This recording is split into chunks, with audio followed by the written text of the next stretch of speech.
Hello, my dear friends. Welcome to my YouTube channel Active English Classes. I am Raj Swarup Mund. At times, you must have felt the importance of English language, maybe in the form of oral communication or in the form of written communication. Proper and correct English is a must. And to have a proper and correct English, we must have the in-depth knowledge of English grammar. So, in this video of today, I am going to teach you about the basics of English grammar, like word, sentence, and types of sentences. So, without wasting time, let's come to our topic. There are 26 letters or alphabets in English language starting from A to Z. In this, it is categorized into 4 different segments. One is capital letter, second one is small letter, third one is capital cursive letter, and the fourth one is small cursive letter. Broadly, these 26 letters are being kept in 2 different segments. One is vowel part, another one is consonant part. What is vowel?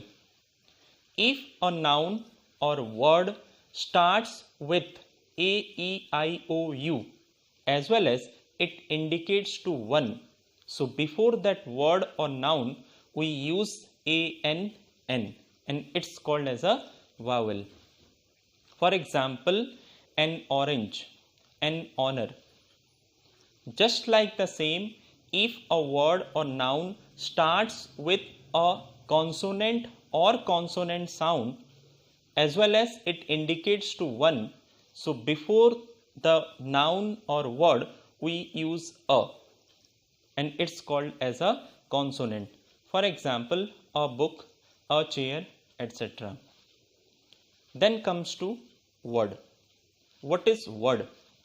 Word is a chronological arrangement of alphabets or letters that denotes meaning.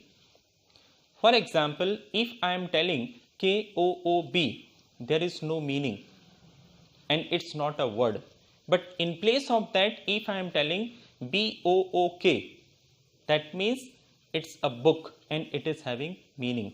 So, word is a chronological arrangement that denotes meaning. Next, come to our sentence. What is sentence? Sentence is a chronological or sequential arrangement of words that shows or denotes meaning. Sentence follows a certain structure. The first one is subject, followed by verb and then object. In short, we call it as SVO formula. You may have the idea that subject is the one that does the action, verb is the one that is the action performed by the subject, and object is the one upon which the subject performs the action. At present, I am not going into the detail of subject, verb and object. In my upcoming videos, I am going to discuss in detail about this.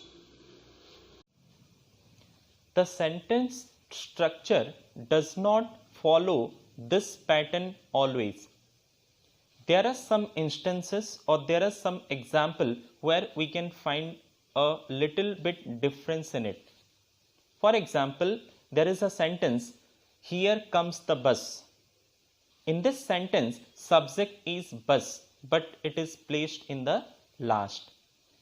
Whether the subject is in the front or in the last, there is no change in meaning. Let's have another example.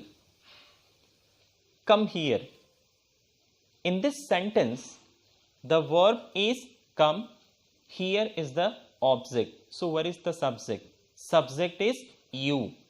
This speaker is telling it to you to come there. So this type of subject is called as hidden subject or unexpressed subject. There are some important points you have to remember in a sentence. Number 1, a sentence starts with a capital letter. Point number 2, the sentence ends either with a full stop or exclamatory mark or question mark. Next, we will see the types of sentences. Basically, there are 5 important types of sentences, namely, number 1, declarative or assertive sentence. Number 2, interrogative or question sentence. Number 3, imperative sentence. Number 4, exclamatory sentence. And number 5, optative sentence. Let's discuss about declarative or assertive sentence.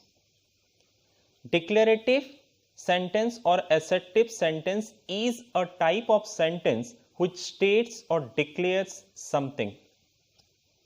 This is also branched into 2 parts.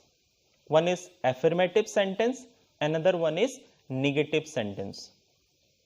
What is affirmative sentence? A sentence that declares or affirm in a positive way is called as an affirmative sentence. For example, I live in Delhi. Ram is playing hockey. Sita has gone to market. All these are the examples of affirmative sentence. Next comes negative sentence. Negative sentence says or affirms in a negative way. Generally, we use no or not in the negative sentence. For example, I do not live in Delhi. Ram is not playing hockey. Sita has not gone to market. These are the examples of negative sentence. At the last, we have to know a trick. What is the placing of not? Not is being placed just after the helping verb, whether the sentence is in present or in the past, or it may be the continuous form, may be perfect form, or may be perfect continuous form. In whatever form it may be, not must be placed just after the helping verb. So this is the end of the video for today. If you really like this video and found it relevant for you, then please do subscribe. Press the bell icon to get the latest notification of uploading new videos, as well as share it to your near and dear ones. Thank you and have a nice day.